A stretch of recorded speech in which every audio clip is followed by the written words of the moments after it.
Sledeča oddaja je bila posneta s pomočjo prijateljev in sodelavcev misionarske skupine Joyce Meyer. Če bomo mi sploh uspeli kdaj razumeti, kako je vera dragocena, ker ustvarja stvari, jih spreminja, premika gore in rešuje probleme.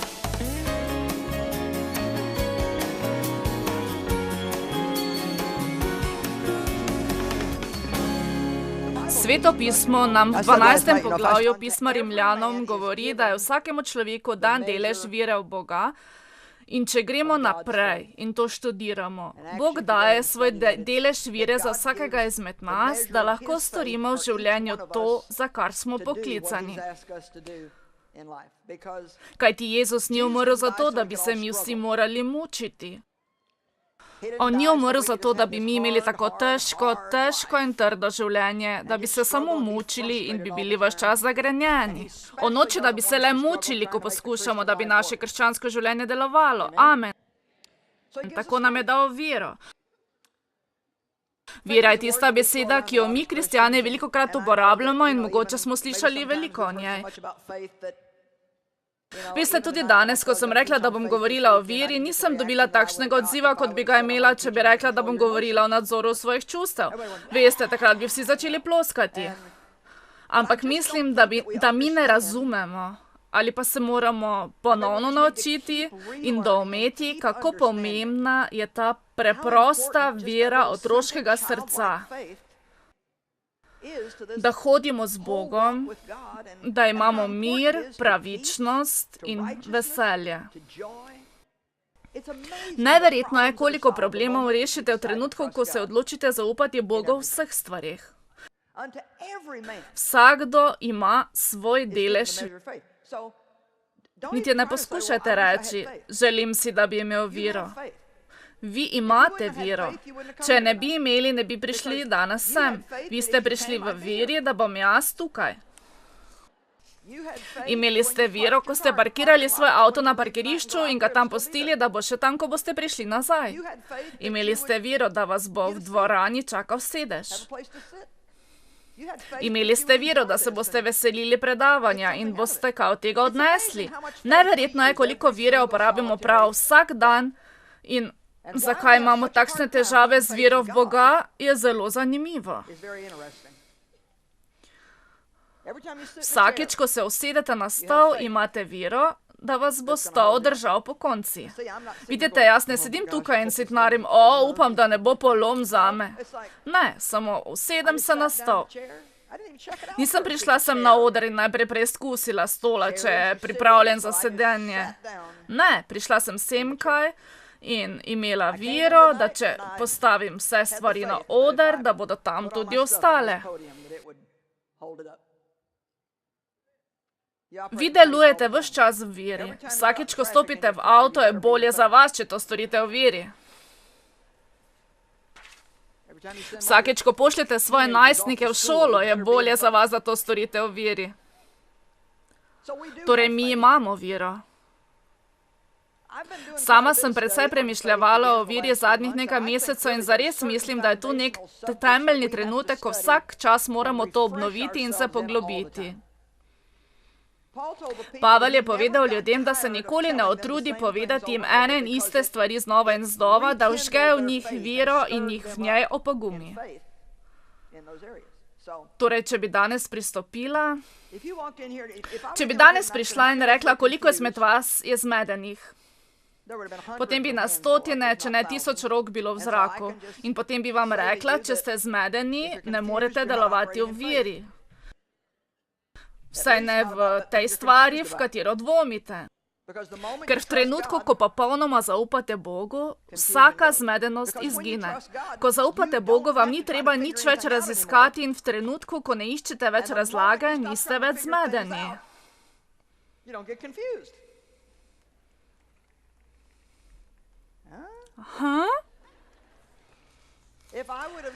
Če bi vprašala, koliko vas je zaskrbljenih, bi se dvignilo kar precej rok.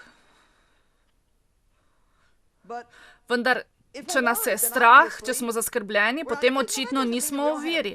To ne pomeni, da nimamo vere v Boga. Vendar danes hočem govoriti o nečem drugačnem. Hočem vam govoriti ne o tem, da imamo vero. Kajti vsi imamo vero, ampak da lahko osvobodimo svojo vero. Osvobodimo svojo vero. Kajti vera je izjemna moč, ki spreminja stvari in jih ustvarja. Vera je edina stvar, ki vam omogoča vstopiti v Božji počitek, ki je absoluten in najbolj veličasten prostor, kjer smo lahko, ker nam ni treba razlagati stvari.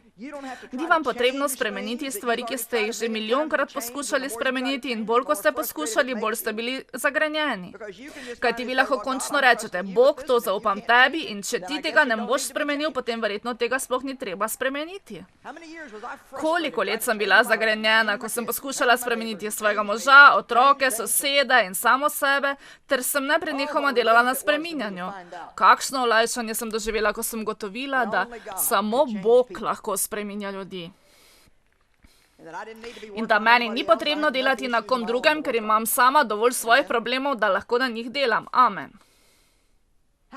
Kako pridemo do te točke, da imamo vero, ki nas bo vodila v Božji počitek? Jaz vam ne bom povedala kakšnega super nadnaravnega odgovora, povedala vam bom samo to, kar mislim, da je resnica. Da se lahko naučimo, da se ne bojimo, da ne poskušamo ugotoviti vsega ozadja in prenehamo biti ljubosumni na to, kaj imajo drugi ljudje in vse neumne stvari, ki jih počnemo. Bomo o tem pozneje govorila. Resnično mislim, da je edina stvar, poleg prebiranja Božje besede, da sami dovolj dolgo poskušamo. Dokler končno ne omagamo in rečemo, dobro, Bog, predam se. Dajte no, tokrat bomo govorili o izročitvi. Predam se. Končno sem izrekla, veš, Bog, ti si vedel, koga boš dobil, ko si me ustvaril. Vedel si, kak bo začetek, kakšen bo konec in vse, kaj bo vmes. Vedel si za vsak moj madež, za vsako napako, vsako slabost in tudi moje dobre stvari.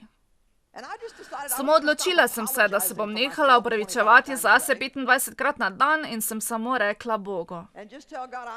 Pripravljena sem, da storiš kakršnokoli delo v meni, vendar ne bom zapravljala vsakega dne življenja, da bi se poskušala spremeniti.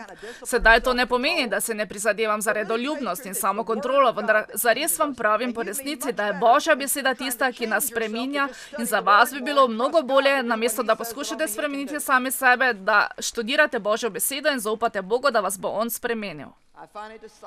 Končno sem se odločila. Odločitve so tako pomembne. Mislim, da mnogo ljudi pride do podobnih stvari in samo posluša, a nikoli ne naredijo odločitve. Želim, da vi tokrat sprejmete odločitev. Želim, da se odločite in prepustite Bogu, da po svoje ravna. Želim, da zapustite ta kraj, ko se boste zavedali, da vi ne morete storiti, če vam On ne pomaga, ter da se naslonite in zaupate Bogu.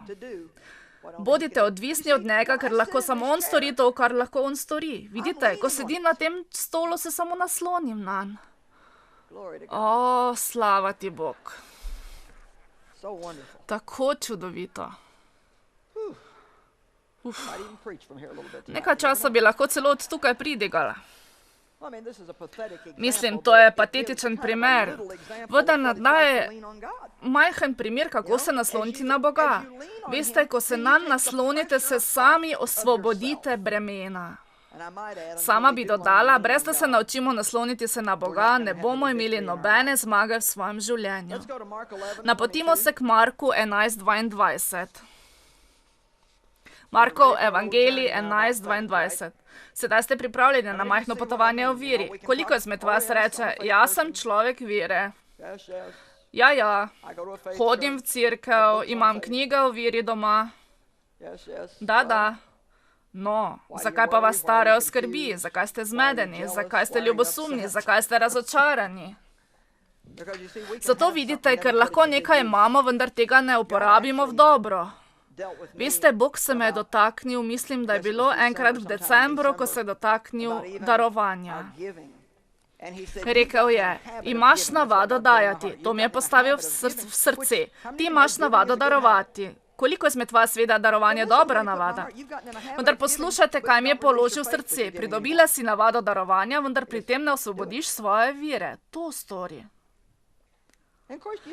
Ko darujete, boste prejeli tudi blagoslov, ampak je popolnoma drug nivo, ki ga lahko dosežete, če za vsakim darovanjem osvobodite svojo viro. Sedaj, Bog, bom poslušala tvojo besedo in se bom po njej zaupljivo ravnala. Glejte, obstajajo 3 načini, kako osvoboditi svojo viro. O tem bomo danes govorili. Je tako enostavno, kajti če to osvojite, vam lahko spremeni življenje. Ko molite, izrekate in delujete, tako kot verujete, da je Božja volja. Ko resnično molite v viri, jo tudi osvobodite. Ko molite v viri, osvobodite svojo viro. Koliko izmed vas razume, da vira ne more delovati, če je ne osvobodite? Če jo samo imate, vam to še nič ne pomaga. Vi lahko imate denar na banki, pa boste kljub temu stradali do smrti. Lahko imate hrano v hladilniku, pa boste še vedno lačni. Doma lahko imate plašč v omari, vendar boste stopili ven in zmrzovali. Torej, imeti nekaj še ne pomeni, da to uporabljate. Ena stvar je gotova, če ne veste, da imate. To je žalostna stvar pri mnogih kristjanih, da jim nihče ni povedal, kaj vse imajo. Ena stvar, ki vam jo hočem povedati, je, da vam danes povem, kaj je vaša dediščina, kaj obsega vaša dediščina in ni nekaj takega, kar vi poskušate prejeti. Vi to že imate. Ni vam potrebno, da bi bili pravični v Bogu. Vi ste pravični v Bogu, po krvi našega Gospoda Jezusa Kristusa. Če verujete to, potem imate iz tega prepričanja vero v Boga in se boste začeli obnašati bolj pravično, ker vi ste. Vi ne morete dati nečesa, česar nimate. Zato je tako pomembno, da prejmete Božjo ljubezen v vaše življenje, kajte kako lahko ljubite sebe in druge ljudi, če nimate Božje ljubezni. Vi ne morete dajati nečesa, česar nimate. Usmiljenje je drug dober primer. Če ne prejmete Božjega usmiljenja in ste resnično trdi, strogi do sebe, legalistični, se vedno kaznujete, kako kaj narobe storite, in mi si znajdemo načine, kako se kaznovati. Mi opustimo veliko veselja, ker si sami mislimo, da tega ne zaslužimo. Ko se naučite prejeti Božje usmiljenje, se vaše srce razneži. Postanete usmiljeni do drugih ljudi, kajti končno spoznate, da je Bog usmiljen do vas. Zelo je pomembno, da vemo, kaj je naše. In jaz vas hočem naučiti samo malo višji nivo tega, kar govorimo o viri, kajti apostol Pavel pravi, nisem več jaz, ki živi, ampak Kristus živi v meni in življenje, ki ga sedaj živim, živim po viri. To je tista vira, po kateri pridemo do Božjega kraljestva. To je vira v naše odrešenje. To je tista prvotna vira, da so naši grehi oproščeni. In to je začetek. Vendar poglejte, kakšno življenje nam je na razpolago, če se naučimo živeti po viri. Jaz nočem samo verjeti, da nekega dne, ko bom umrla, bom šla v nebesa in bom tam živela sladko življenje, ko bom plavala med oblaki in bom končno srečna takrat. Da je čas tukaj vse skozi samo muka, garanje, trpljenje in beda, samo da pridemo skozi do Jezusovega drugega prihoda. Tako sem že utrujena od vseh teh reči. Kako si kaj, sestra? Lahko povem, da sem na robu zloma. Takšno težko breme je zame. No, potem potrebuješ nekoga, da se ti posveti, ki dobro pozna Božjo besedo, da te poduči, kajti zares je nepotrebno, da bi nas te stvari vodile, kajti Sveto pismo pravi, da smo mi glava in ne rep, da smo mi zgoraj in ne spodaj. Da smo že prejeli zmago po Jezusu Kristusu, ki nas iz dneva v dan poživlja. Če hočemo kdajkoli razumeti, kako je vera dragocena in da vera ustvarja stvari, jih spreminja, premika gore in rešuje probleme. Rada imam pesem in mislim, Martin, da si jo ti napisal. Rada imam to pesem, ki si jo napisal. On govori, da ne moremo opustiti svoje vere. Ne moreš opustiti svoje vere in to je pomembno. Samo ko osvobodite vero, še ne pomeni, da se vse spremeni. V trenutku. Včasih morate vztrajati v veri in je potrebno zdržati, vendar Bog je zvest. In vsakdo, ki hodi z Bogom dolgo časa, to tudi ve. Bog je zvest. Mogoče ne napravi vsega po tvoje, v tvojem času, vendar on bo storil. Bog nas bo pripeljal skozi in če nas ne reši česa, nam bo dal moč, da to prenašamo in sicer z nasmehom na obrazu. Aleluja. Markov evangelij, 11. poglavje, 22. vrstica.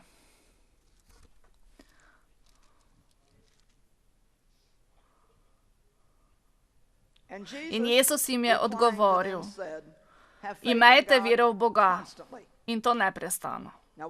Mi bi se lahko samo ustavili in preostali del predavanja ostali kar na tem mestu, kajti ni nam potrebna vera samo od časa do časa, ko imamo kakšno težavo, ampak da imamo vedno vero v Boga. V pismu Rimljanom 1.17 je čudovito besedilo, ki pravi, da v Svetem pismu se učimo o pravičnosti, kar je pravi odnos z Bogom, ki nas vodi od vere do vere. Rada imam to. Obstaja majhna vera in velika vera. Način, kako raste vaša vera, je, da uporabite to, kar imate. Zaradi tega pravim, da je včasih potrebno prebrskati svoje stvari, da se končno naučite, kako je Bog čudovit in da ni dobro biti brez njega. Aleluja. Jaz vam celo s ponosom povem, da ne boste imeli veliko zmag na poti v veri, ker se ne morete nasloniti ali biti odvisni, če še vedno mislite, da lahko vse storite sami. Brez mene, pravi Jezus, ne morete ničesar storiti. To pomeni nič.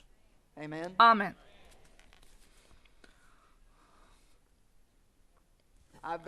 Pred množico, kot je ta, sem bila že 1000 in 1000krat in nisem nikoli sopila sem gor v prepričanju, da bo vse šlo v redu, ker je že šlo tolikokrat poprej.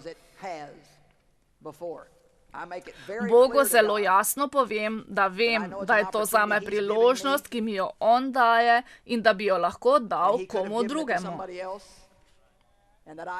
Hvaležna sem, da mi to zaupa, saj brez njega ne morem storiti nič. Naj vam nekaj povem.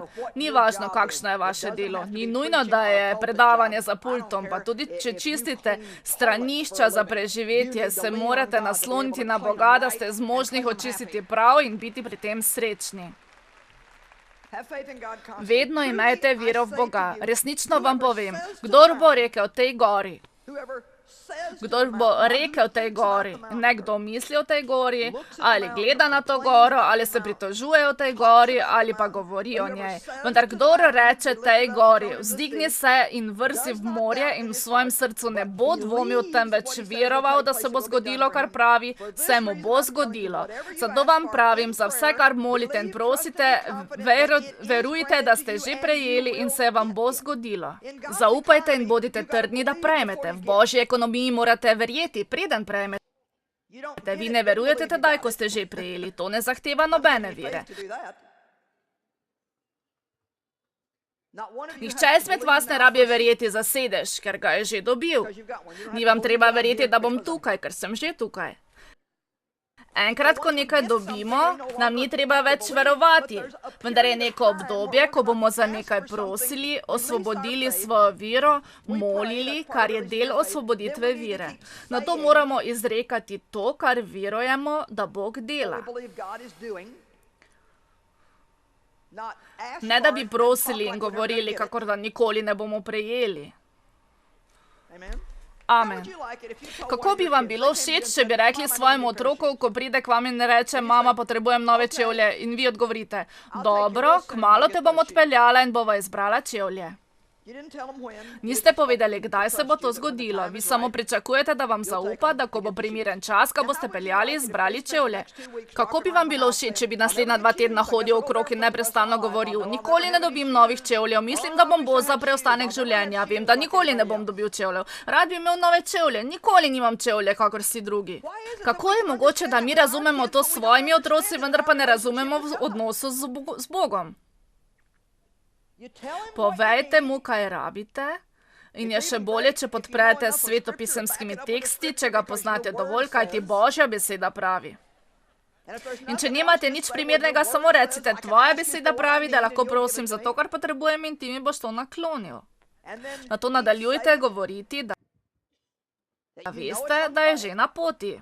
V resnici, če mama namerava otroke peljati po nakupih 2 tednih in če ji otrok vsakič, ko gre mimo, reče, vem, mama, da bova kmalu šla, tako se veselim, ti si tako dobra, mama, kadarkoli lahko greva. Koliko izmed vas si misli, da bo to storila morda kak teden prej? Naj vam nekaj povem, veste, mi sploh ne razumemo, ali ni tako? Se vam zdi logično? Sedaj imamo molitev in naše govorjenje. Premikamo gore. Govorimo o izrekanju in molitvi. Nato pa pravi, kadar vstanete k molitvi, če imate kaj proti svojemu bratu, odpustite, pustite, da preide. Da vam tudi vaš oče, ki je v nebesih, odpusti vse prestopke. Kajti, če ne odpustite drugim, potem Bog ne more uslišati naših molitev. Torej, tukaj moramo nekaj storiti.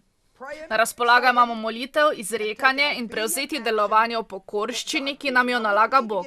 Ni nam potrebno delati po mesu, to pomeni, da imamo svoj lasten načrt, kako bi prišli do česa. Vendar, če molim za nekaj, to izpovedujem in se nič ne zgodi, nič se ne zgodi, na to me Bog opomni. Veš, imaš 3 ljudi, na katere si zelo jezen.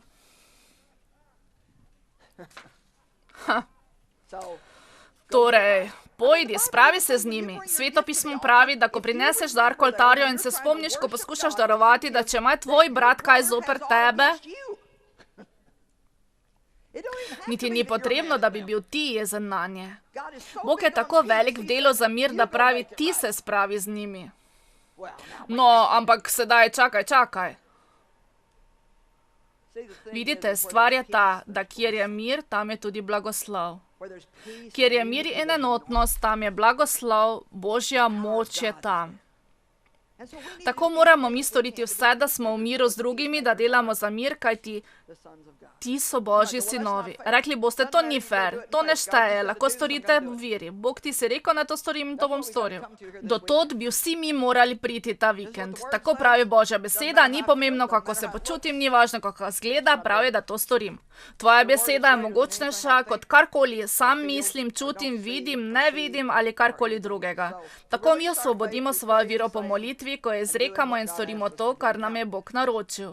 Napotimo se k pismu Hebrejcem 11.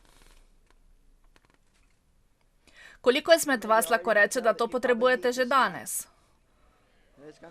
Nimate vsi rok v zraku, mislim, da ste malo utrujeni. Ne vem. Koliko izmed vas misli, da bi že danes to potrebovali? Vidite, boljše, ko bo vaš odziv, boljše bom predavala.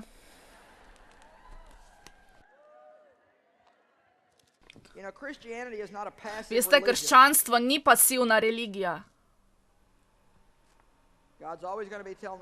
Bog nam bo vedno govoril stvari, ki bi jih morali storiti, in če jih on pričakuje, potem jih tudi mi moramo storiti. 11. poglavje pisma Hebrejcem opredeljuje pojem vere, kakor tudi v Kološanom 1:4, ko nam isto stvar pove nekoliko drugače. Oglejmo si to.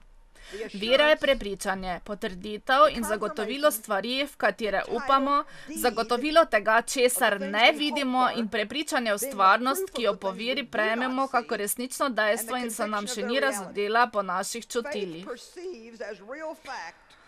To nam torej pove, da imamo lahko neko stvarnost v duhu, preden jo v resnici prejmemo v naravni resničnosti. Ali veste, zanimivo dejstvo, ko v resnici verujete z vsem svojim srcem, da to stvar imate, postanete prav tako veseli, kot da bi dobesedno gledali na njo. To je čista resnica, veste? Če vam sedaj rečem, prejšnji teden sem kupila nov avto, boste rekli, pokaži mi nov avto. Jaz bi vam odgovorila, ne morem ti ga pokazati, ker ga nimam s seboj. Potem ti ne verjamem, da imaš nov avto, če mi ga ne moreš pokazati, ne verjamem ti, nimaš avta, če mi ne moreš pokazati svega avta, ga tudi nimaš. Jaz bi rekla, čakaj malo, tukaj je moje prometno dovoljenje. In vi bi odgovorili, nov avto imaš. In če nekdo reče, veš, kupil sem si novo hišo in rečete, ne verjamem, da si kupil novo hišo. O da, kupil sem novo hišo. No, pokaži mi hišo.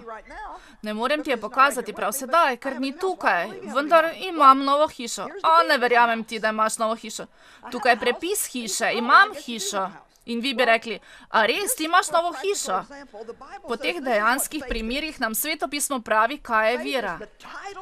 Vera je temelj upanja, potrditev, zagotovilo tega, kar lahko imam, ker Bog pravi, da imam. Nič ne de, če tega še ne vidim in ne čutim, kajti če verujem, sem to že prejel. Predvajana oddaja je bila plačana strani prijateljev in sodelavcev misionarske skupine Joyce Meyer.